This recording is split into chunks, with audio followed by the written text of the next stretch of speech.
Haleluya. Ya, shalom Bapak Ibu. Ya, puji Tuhan, orang-orang yang luar biasa yang selalu haus untuk terus dibangun dan terus dikuatkan di dalam firman Tuhan. Pagi hari ini kembali kita mau belajar apa yang menjadi pesan Tuhan buat kita minggu ini. Judulnya adalah Jadilah Prajurit yang Bertempur di Garis Depan. Nah, Bapak Ibu, kita buka dulu di dalam 2 Samuel pasal yang ke-10. Tentunya Bapak Ibu udah baca ya satu pasal ini peperangan yang terjadi yang buat saya ini sangat menarik sekali ya. Begitu luar biasanya sebetulnya ketika kita bisa belajar banyak hal. Tetapi di sini yang diingatkan tentunya adalah kepada pribadi dari ya, Yoab itu sendiri ya. Nah, saya ambil hanya ayat yang ke-9 karena ini yang menjadi intinya. Dikatakan ketika Yoab melihat bahwa serangan itu mengancam dia dari depan dan dari belakang, maka dipilihnyalah sebagian dari orang pilihan Israel. Lalu ia mengatur barisan mereka berhadapan dengan orang Aram itu. Nah, kemarin malam Pak Hafiz sudah sampaikan bahwa ini kalau orang pilihan Israel ini dalam terjemahan bahasa Indonesia modern ya, itu dikatakan tentara yang terbaik ya. Artinya bahwa Yoab ini memilih orang-orang bukannya sembarangan, tetapi orang-orang yang terbaik. Nah, kita juga mungkin Bapak Ibu sudah dengar penjelasan dari Bapak Gembala lewat pastor message ya, di mana dikatakan bahwa hari-hari ini banyak orang yang tidak suka berada di garis depan dan lebih menyukai ada di garis belakang. Nah, kalau misalnya orang-orang senangnya di barisan belakang, lalu siapa yang ada di barisan depan? Nah, lewat pesan ini Tuhan lagi ingatkan kita, bukankah kita ini adalah prajurit-prajuritnya Kristus ya. Nah, Bapak Gembala gambarkan seperti tentara infanteri ya.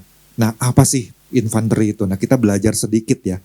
Infanteri itu merupakan pasukan tempur ya. Pasukan tempur darat utama, yaitu pasukan pejalan kaki yang dilengkapi persenjataan ringan, dilatih dan disiapkan untuk melaksanakan pertempuran jarak dekat. Ini yang namanya infanteri. Ya, mungkin kita kenal dengan yang namanya baret hijau, baret merah, mungkin dia di Indonesia ini TNI-nya.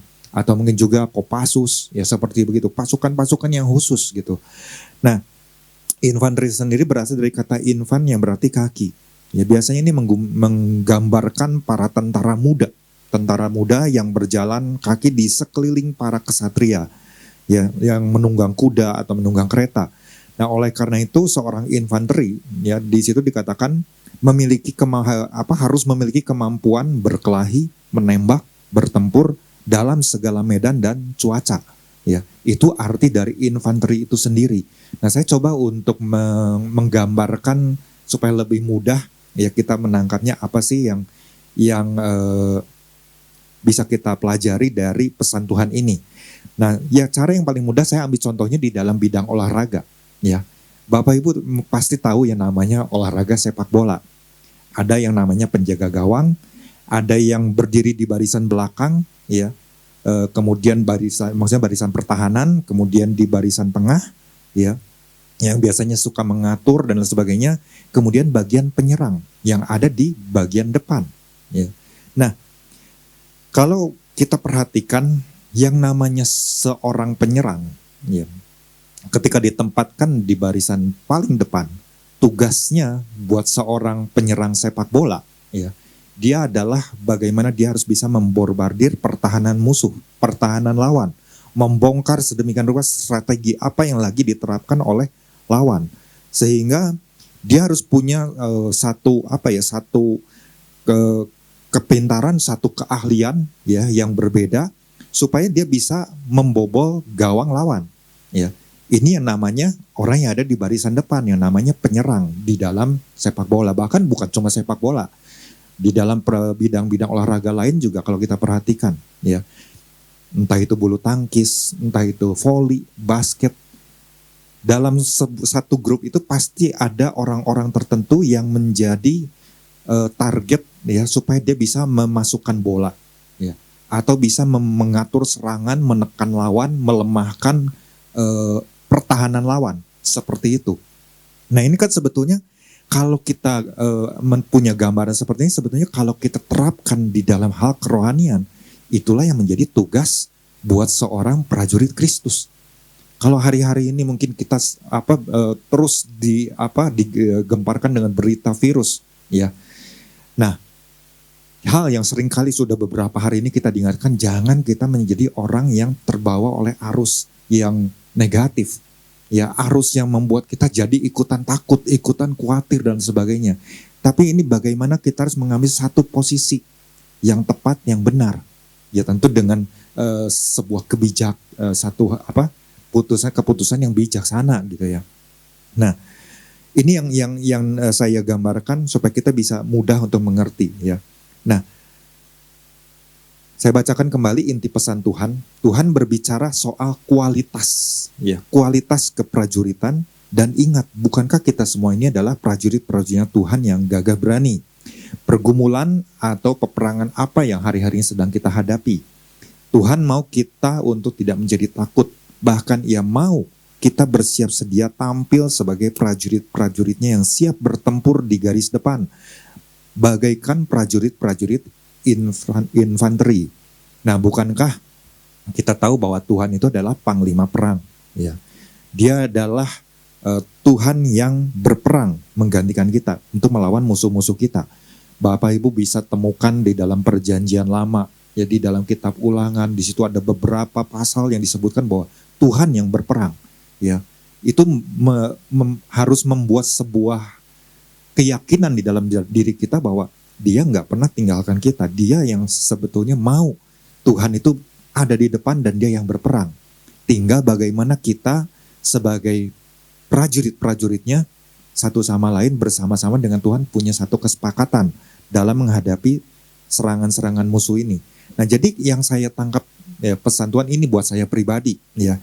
Ini buat saya pribadi di tengah-tengah kekhawatiran, kesulitan yang sedang terjadi hari-hari ini. Bukan cuma ya mungkin hari-hari di kota Bandung, di kota-kota lain, ya di Indonesia, di negara-negara lain juga terjadi. Ya. Ini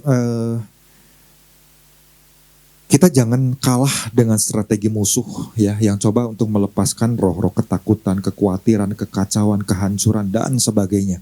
Tapi kita harus ambil alih.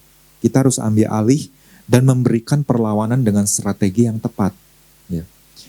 Bagaimana kita bisa membalikkan keadaan untuk melemahkan musuh, menyertakan jangan lupa tentunya tuntunan dan arahan dari Tuhan ya di dalamnya. Nah, mungkin apa yang saya dapatkan ya berbeda dengan mungkin pembicara-pembicara lain ketika merenungkan pesan Tuhan ini. Nah, pagi hari ini ada dua hal yang saya mau bagikan, tindakan apa yang harus kita lakukan berkaitan dengan pesan Tuhan ini. Yang pertama, jadilah prajurit terdepan yang punya ketajaman melihat situasi dan keadaan dengan sigap untuk menghancurkan musuh. Ya.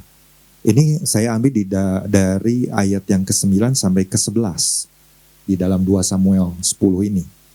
Ketika Yoab melihat bahwa serangan itu mengancam dia dari depan dan dari belakang, maka dipilihnya sebagian dari orang pilihan Israel. Lalu ia mengatur barisan mereka berhadapan dengan orang Aram itu. Selebihnya dari rakyat itu ditempatkannya di bawah pimpinan Abisai adiknya yang mengatur barisan mereka berhadapan dengan Bani Amon itu. Lalu berkatalah Yoab, jika orang Aram itu lebih kuat daripadaku, maka haruslah engkau menolong aku. Tetapi jika Bani Amon itu lebih kuat daripadamu, maka aku akan datang menolong engkau. Ya. Nah, kemarin Bapak Gembala sudah sampaikan ya dua hal. Jadilah yang terdepan berjuang mengatasi diri sendiri. Tentunya Bapak Ibu ketika renungkan poin ini, saya percaya Bapak Ibu sudah mulai menyadari posisi kita, ya diri kita. Walaupun mungkin kita sedang dilanda dengan segala kekhawatiran, ketakutan, tapi kita harus tahu di mana kita berdiri, dengan siapa kita berjalan. Ya, itu harus kita sadari. Jadi kita nggak perlu takut. Nah, ketika kita sadari ya diri kita ini, status kita sebagai prajurit Kristus, maka ya kita serahkan semuanya kepada Tuhan. Ya, kita kerjasama dengan Tuhan. Nah, ini kan bagaimana seorang Yoab ketika dia berhasil mengatasi dirinya, ketakutannya. sampai dia bisa mengambil keputusan-keputusan yang tadi kita baca, ayat-ayat yang tadi kita baca itu luar biasa sekali. Ketika dia berhadapan dengan musuh waktu dia diutus oleh Daud, di depan ada tentara-tentara Aram, di belakang ada Bani Amon, dan dia langsung melihat keadaan situasi apa yang harus diputuskan, ya, untuk melemahkan musuh, untuk membalikkan keadaan. Ini nggak mudah, ya. Tekanan dari depan dan dari belakang. Waktu Saudara Marbun sampaikan dikatakan jumlahnya itu cukup besar, ya. Cukup besar, ada 33.000. Bayangkan 33.000 itu bukan jumlah yang sedikit, ya. Tapi bagaimana buat seorang Yoab, dia punya ketajaman melihat situasi. Situasinya begini, apa yang harus saya ambil? Oh, di belakang ada tekanan, di depan ada tekanan, ya. Maka dia atur strategi, ya. Dia atur strategi bagaimana ketika musuh mencoba untuk melemahkan orang yang lagi diserang, tapi dia bisa membalikan keadaan untuk bisa melemahkan musuh, membalikan keadaan. Ini sangat luar biasa. Dan itulah yang harus kita miliki. Mungkin hari-hari ini kita sering dilanda dengan berita-berita dan lain sebagainya. Nah, tindakan apa yang harus kita ambil? Ya, kita harus kuatkan mereka. Kita harus berikan satu dorongan-dorongan yang bagaimana kita harus mengambil bagian, ya, mengambil bagian dengan berdoa, berseru kepada, ya, jelas ada tugas yang harus kita ambil, ya. Jadi bukan berdiri di belakang, karena kalau kita lanjutkan ini hasilnya itu luar biasa. Di ayat yang ke-13, lalu Yoab dan tentara yang bersama-sama dengan dia maju berperang melawan orang Aram dan orang-orang itu melarikan diri dari hadapannya, ya. Jadi ketika dia sudah menerapkan strategi, dia memerintahkan adiknya untuk ayo kalian yang menghadapi Amon, kita yang menghadapi Aram, ya. Nah, ketika dia bersama dengan pasukannya hadapi, ya, namanya tentara Aram ini, pasukan Aram ini, mereka lari tunggang langgang. Nah, ini kan luar biasa sekali.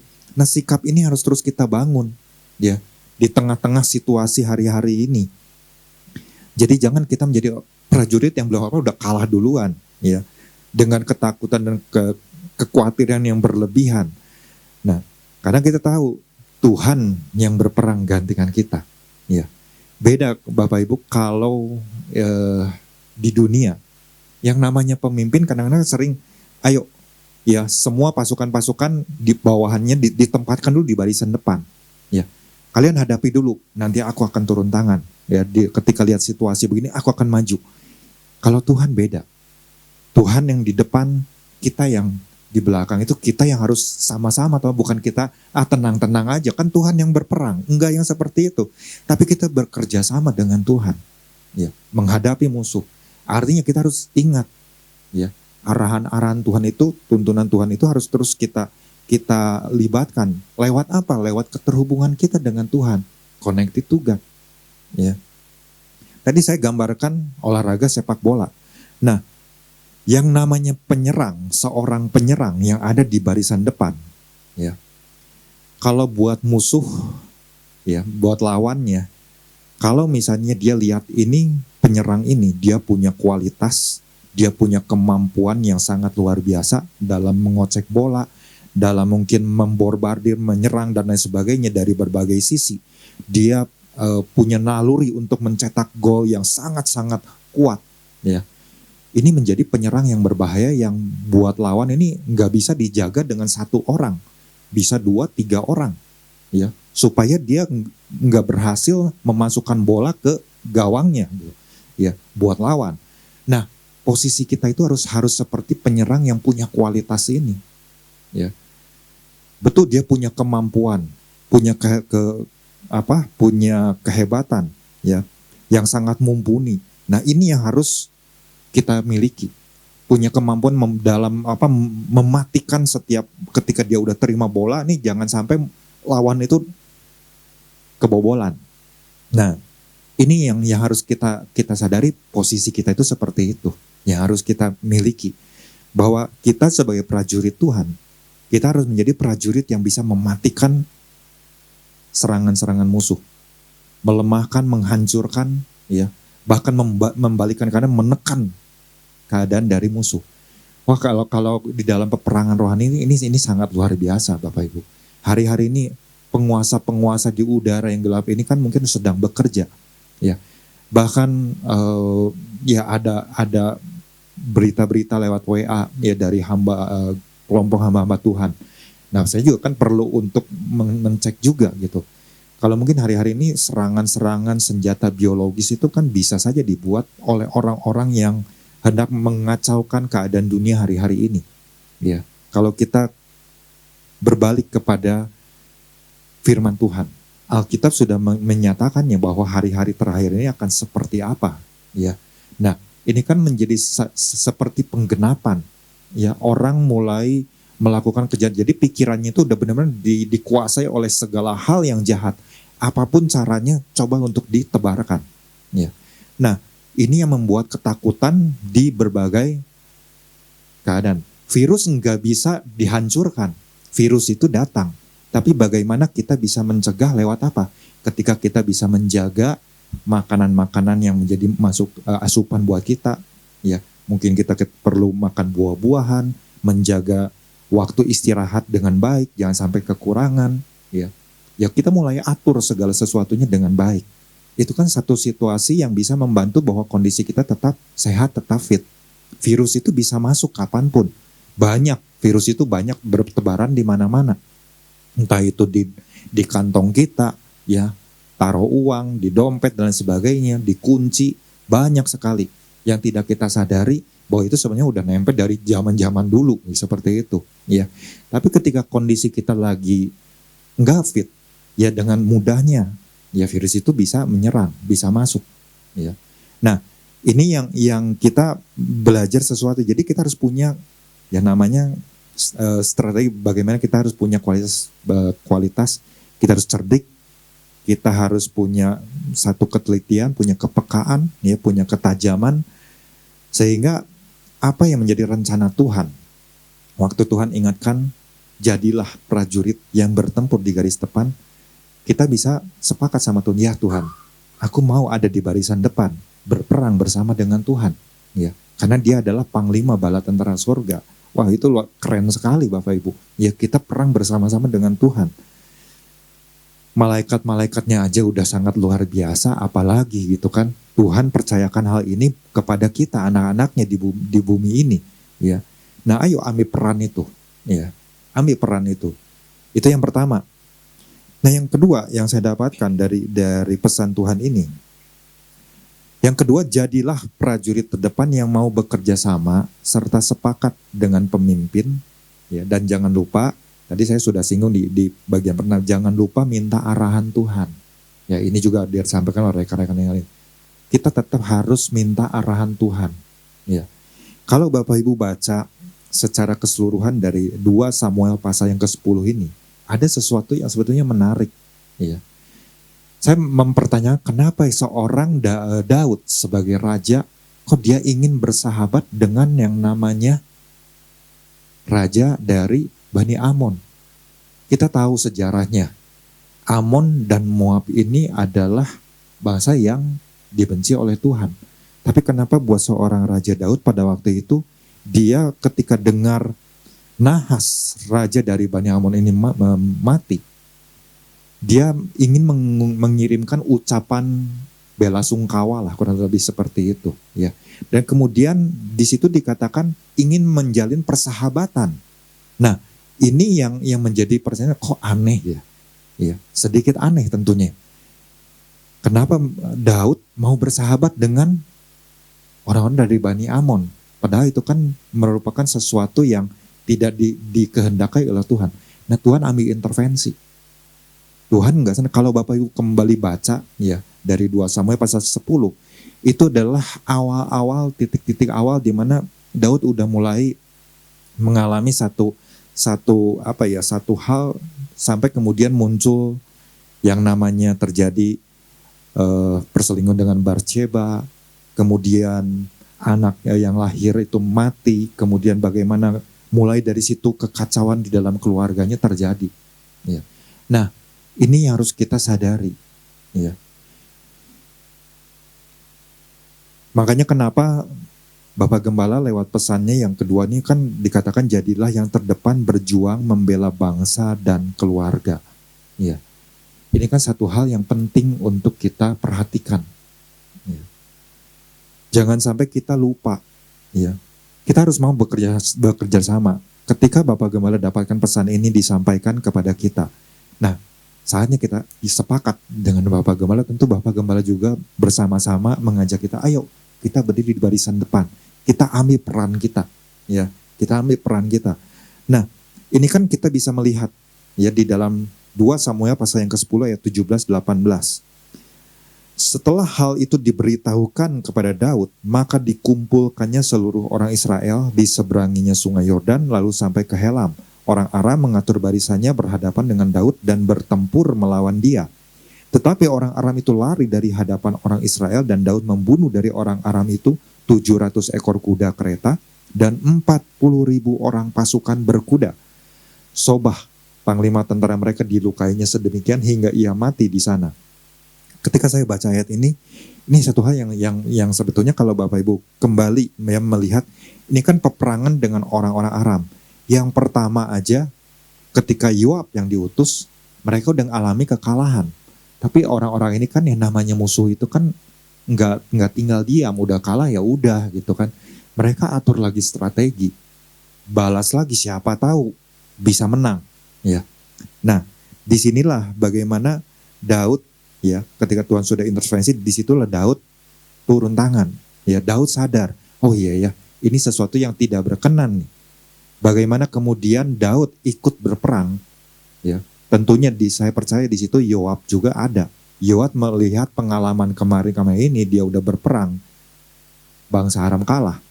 Maka tentu punya strategi yang lebih dahsyat lagi. Ya bagaimana mengalahkan musuh disertai dengan Daud. Ya bagaimana seorang Daud, kita ingat kisah dari Daud waktu hadapi Goliat. Orang-orang gak berani berdiri di barisan depan, cuma seorang Daud hadapi yang namanya Goliat. Maju sendiri. Nah, karena apa? Karena Daud membawa nama Tuhan. Nah ini juga yang tentunya ketika Daud sadar, kenapa tiba-tiba ada peperangan terjadi. Di situ saya meyakini ya bahwa Daud sadar akan kesalahannya. Dia sebenarnya sudah ditegur bahwa Tuhan gak berkenan kalau mau menjalin persahabatan dengan Bani Amon. Karena kalau kita lihat latar belakang dari Amon ini, Nahas itu sendiri raja yang licik. Raja yang jahat tapi kok masih mau bersahabat. Ini Tuhan gak suka dengan hal tersebut. Ya. Makanya di sini kita bisa melihat ya bahwa ada sesuatu yang luar biasa yang Tuhan lagi ajarkan kepada Daud. Dan Daud tangkap itu. Dan ketika Daud turun tangan, kekalahan yang lebih besar dialami oleh pasukan dari Aram. Sehingga orang Aram ini mulai sadar, aduh kita dimanfaatin nih sama orang-orang dari Amon ini. Ya, karena apa? Karena dikasih upah, dikasih uang untuk menghadapi bangsa Israel. Dikerjain, pasukannya cukup banyak yang mati. Ya. Sehingga mereka nggak mau lagi kerjasama dengan Amon. Ya. Nah, ini kan satu hal yang bagaimana kita bisa lihat ya, ketika musuh masih penasaran untuk terus menyerang balik, kita harus menjadi pribadi yang tetap mewaspadai, ya, berjaga-jaga, karena musuh itu bisa datang kapan aja.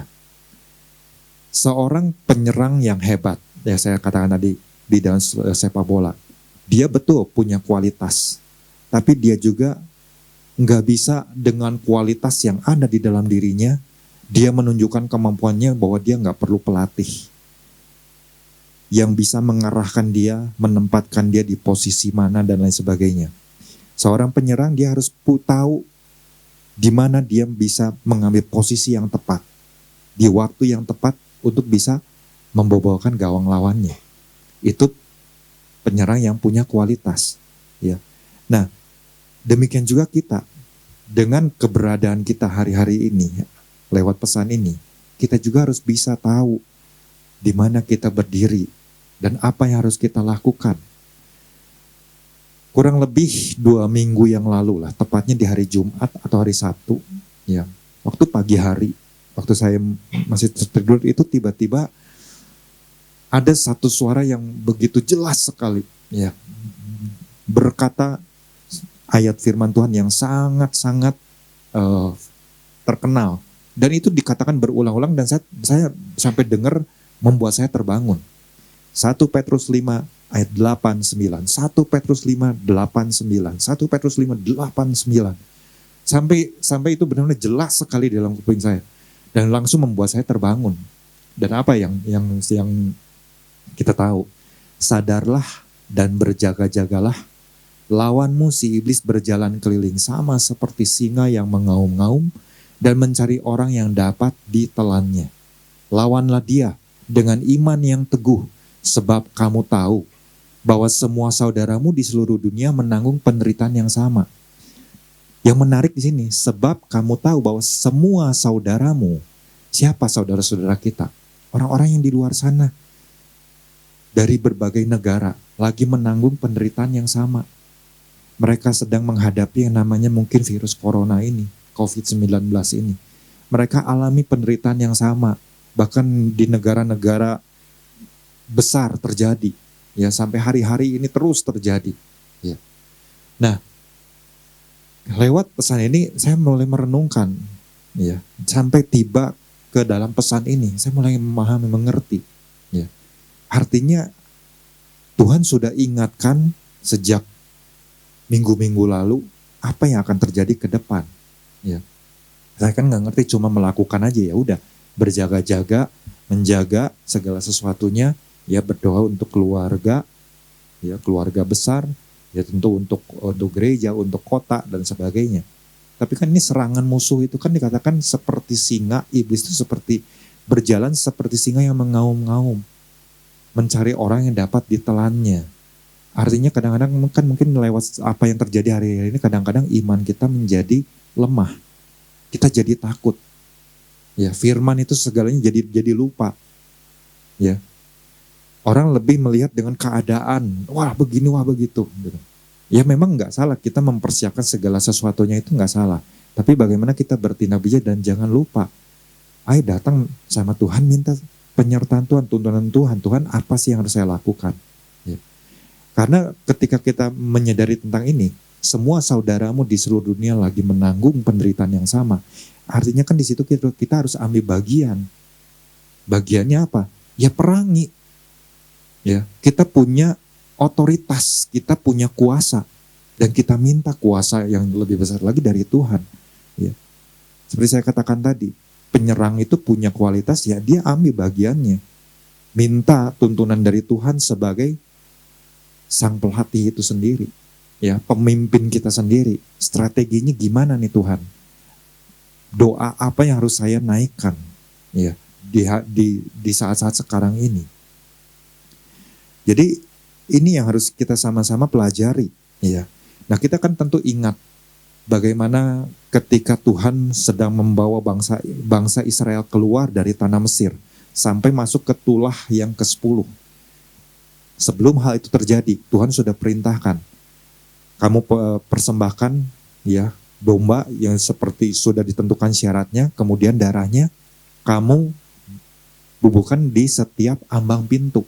Nah, ketika saya dapat pesan yang dari 1 Petrus 5 ayat 8-9 ini, apa yang saya lakukan? Saya tentunya ambil minyak.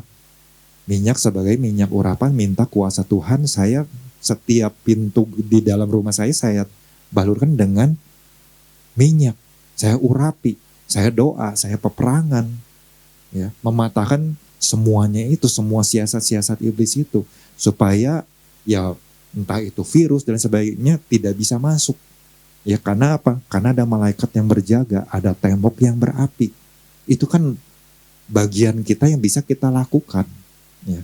Nah, ini yang harus kita sama-sama kerjakan hari-hari ini. Ya. Nah, karenanya kita nggak perlu takut. Ya. Karena kita tahu siapa yang menjadi pembela kita, siapa yang berperang untuk kita. Cuma mau nggak kita mengambil bagian kita, menempatkan diri kita di dalam posisi yang seharusnya. Kita ada di barisan yang terdepan. Ya. Bukan artinya kita sok-sokan, wah keluar dan lain sebagainya. Enggak. Tapi bagaimana peran kita masing-masing ketika kita di rumah, ya. Oh iya ya, berarti saya tetap harus berdoa, ya, bayar harga berdoa. Apa yang bisa dilakukan? Banyak hal yang bisa dilakukan, ya. Terus juga menguatkan, ya, di dalam anggota keluarga. Kemudian juga mungkin kalau ketemu sama orang, ya, mungkin mereka menceritakan, ya kita kuatkan mereka kembali. Itu adalah tugas dari kita, ya. Karenanya mari, ya, kita harus jangan lupa untuk terus terkoneksi, ya, sama Tuhan, karena itu satu-satunya cara bagaimana kita mengatasi semua hal yang sedang terjadi hari-hari ini, ya. Kita nggak tahu apa yang akan terjadi ke depan sana, tapi satu hal, ketika kita mengambil peran kita sebagai prajurit yang mau berdiri di garis depan, siap untuk bertempur di dalam setiap keadaan, ya kita punya kuasa lewat doa yang kita naikkan, ya. Karenanya mari Bapak Ibu bersama-sama, yuk kita menjadi prajurit-prajurit yang memiliki ketajaman, ya, ketajaman untuk melihat situasi keadaan, ya, dan juga dengan sigap bisa menghancurkan serangan-serangan musuh. Kemudian kita juga menjadi prajurit yang terus mau bekerja sama, ya, baik dengan pemimpin. Terlebih lagi jangan lupa minta arahan Tuhan. Tuhan Yesus memberkati.